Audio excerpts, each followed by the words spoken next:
Chers frères et sœurs, loué soit Jésus-Christ. Aujourd'hui, nous allons parler d'un autre saint de la semaine. Après Saint Thomas apôtre que nous savons célébrer le 21 décembre, nous célébrons le 27, c'est-à-dire 2 jours après Noël, Saint Jean l'Évangéliste. Donc, le 27 décembre, nous célébrons Saint Jean l'Évangéliste. Saint Jean était apôtre de Jésus-Christ et il a écrit le 4e évangile. D'où l'appellation évangéliste. Il n'a pas seulement écrit l'évangile, il s'est écrit 3 lettres. La première lettre de Jean, la deuxième lettre de Jean et la troisième lettre de Jean. Il est également l'auteur de l'Apocalypse, livre des révélations. Et Jésus lui a fait suivre des Patmos. Alors l'évangile, les 3 lettres et l'Apocalypse forment donc ce qu'on appelle dans la Bible le corpus johannique, c'est-à-dire le corpus attribué à Saint Paul. Comme nous avons aussi le corpus premier des lettres écrites par Saint Paul. Voilà. Qui était donc Saint Jean l'Évangéliste? Ce qu'on sait de mes familles, c'était le fils de Zébédée. Son père était pêcheur au lac de Tibériade à côté de Saint-Pierre, qui était lui-même aussi le pêcheur. Donc son père Zébédée avait une entreprise de pêche. Et lui et son frère, Jacques, il avait un grand frère qui s'appelait Jacques. Voilà. Ils étaient donc tous des fils de Zébédée. Et ils travaillaient dans l'entreprise familiale. Donc, l'entreprise de leur père Zébédée. Ils avaient aussi une mère qui s'appelait Marie, qu'on appelle donc aussi Salomé, qui était aussi devenue femme disciple de Jésus. On recouvre cette Salomé là au pied de la croix de Jésus. Il faudra relire dans les récits la passion selon Saint Jean. Au pied de la croix de Jésus se tenaient plusieurs femmes, parmi lesquelles c'était Marie, c'était Salomé. Voilà, mère des fils de Zébédée. Voilà. Donc, fils donc de Zébédée se deviendra avec Saint Jean deviendra avec son frère Jacques, apôtre de Jésus-Christ. Apôtre de Jésus-Christ. Voilà. Et c'est d'ailleurs les premiers mêmes apôtres de Jésus, les 4 premiers apôtres appelés par Jésus. Jésus va appeler Pierre et Jacques, et puis va appeler Jacques et Jean. Jean fera aussi partie du trio bien-aimé. Jésus avait 7 ou 12 apôtres, mais il avait un trio auquel il faisait des confidences, qu'il ne faisait pas à tous les apôtres. Et qu'il confiait, qu'il acceptait, qu'ils assistent à certains événements. Dont le trio était composé de Saint-Pierre, qui était devenu le chef des apôtres, Saint-Jacques, le grand frère de l'autre, et Saint-Jean lui-même. Comme dans le trio, ils ont assisté à des événements importants, comme par exemple la résurrection de la fille de Jaïr. Jaïr était dans le jeu de la synagogue, voilà, chez les Juifs. Et quand Jésus a ressuscité sa fille qui était décédée, Jean était présent. Jean était également témoin de la transfiguration de Jésus au mont Tabor en Galilée. Voilà. Il était également témoin de la sueur, le sang de l'agonie de Jésus au jardin de Gethsémani et de plusieurs autres événements importants qu'on ne peut pas tous citer. Il était le seul apôtre qui n'a pas fait Jésus durant la passion. Voilà. Il a suivi Jésus quand on l'a arrêté. Il a entré au palais du grand prêtre. On dit que sur le chemin de croix, il était là, avec la Vierge Marie. Au pied de la croix de Jésus, c'était les Jean. Et c'est pour cela que Jésus va confier son apôtre, sa maman à Saint Jean. L'apôtre, le seul apôtre à lui rester fidèle durant la passion. Femme, voilà ton fils. Il dira à Jean, fils, voilà ta mère. Et on dit que depuis ce jour, Jean a pris Marie chez lui. Et il s'est occupé de la Vierge Marie. Jean, jusqu'à sa mort, donc Jean restait sur sa maison. Jean avait une maison à Sion, à Jérusalem. Il avait une demeure à Sion. Il est resté avec la Vierge Marie à Sion jusqu'à ce qu'elle meure.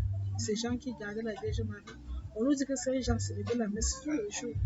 Et c'est lui qui donnait la communion à la Vierge Marie, la maman de Jésus. Il célébrait la messe tous les jours dans leur maison, dans sa maison à Sion, où il restait avec la Vierge Marie dans Jérusalem. Et il donnait la communion à la Vierge Marie tous les jours. Donc, contrairement aux autres apôtres qui ont pu aller voyager pour les voir un missionnaire pour aller évangéliser, Jean est resté beaucoup plus seul sur place. Ce n'est qu'après la mort de la Vierge Marie que lui aussi a entamé le voyage missionnaire pour aller évangéliser. On dit généralement que Saint Jean n'est pas mort martyr, ça c'est vrai. Mais Jean a connu le martyr. Jean est mort de vieillesse, il est mort là 100 croix après Jésus-Christ. Donc il est mort vraiment étant vieux. Si on peut considérer cet âge-là, 100 croix après Jésus, donc il est mort de vieillesse. Mais il a connu le martyr sous le règne de l'empereur Trajan. Jean, d'abord il y a plusieurs empereurs qui ont persécuté les chrétiens avec Domitien. Il y a eu Néron au temps de Pierre. Néron qui a tué Saint-Pierre et Saint-Paul. Et vers l'an 64, il y a eu Domicile. Après lui, il y a eu donc Trajan. Et Jean sera arrêté à Rome. On va le ramener à Rome. Pour le punir, donc l'empereur Trajan demande qu'on fasse bouillir de l'huile et qu'on plonge Jean dedans. Enfin, on plongeait les victimes à partir des pieds. Donc, on te plonge, tu entres les pieds en partant des pieds jusqu'à la tête.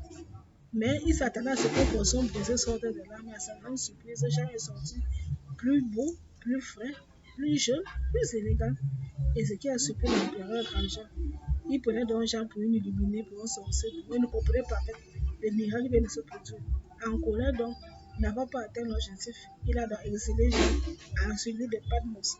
Et c'est sur cette île que Jean va recevoir les révélations de l'Apocalypse. Jésus va lui révéler les choses qui vont arriver dans le futur. Après avoir bien sûr envoyé des lettres à cette église, la Odyssée, Philadelphie et l'autre là, Jésus va lui faire les révélations. Et Jean va lui écrire l'Apocalypse. Jean va écrire également 3 lettres. On appelle ça sur les lettres catholiques. Ce n'est pas destiné à une communauté précise, c'est destiné à tous les chrétiens du monde. Jean a également écrit donc le 4e évangile qui porte son nom. Il est également considéré comme le disciple bien-aimé de Jésus. Pourquoi? Parce que d'après l'évangile de Jean, on le présente comme le disciple bien-aimé, c'est celui que Jésus aimait. Quand les apôtres avaient peur de poser une question à Jésus, parce qu'on avait quand même peur de Jésus, il l'aimait, mais c'était quand même fils de Dieu. Alors on passait par exemple pour poser la question à Jésus sur une question précise.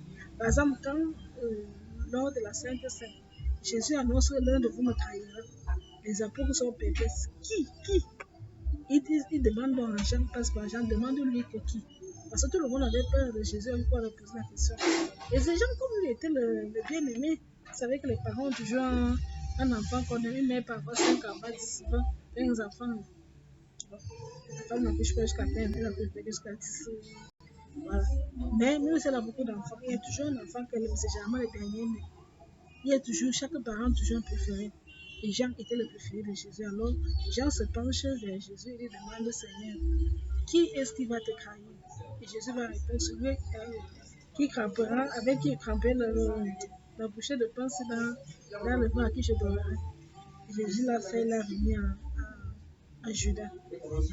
Donc Jean était vraiment quelqu'un de très proche de Jésus.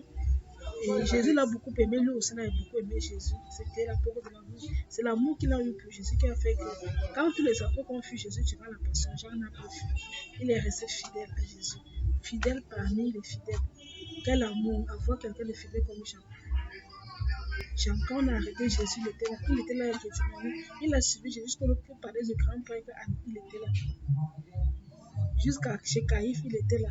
On dit sur le chemin de croix, Jean il est parti chercher la Vierge Marie à se couvrir et l'a amené à Jérusalem. Et Jean était là sur le chemin de croix. Jean était au pied de la croix. Quand Jésus, on a percé le côté sacré de Jésus, lui est sorti l'eau et le sang. Jean a vu l'eau et le sang de ses propres yeux. Il était témoin oculaire. Quand on a descendu chercher la croix, Jean était là. Quand on a enterré, Jean était là. Alors que tous les autres apôtres avaient fui. Que ce Jean nous accorde, nous, éternels aussi pour que nous restions fidèles à notre Seigneur Jésus. Bonne fête à tous ceux qui portent ce magnifique prénom.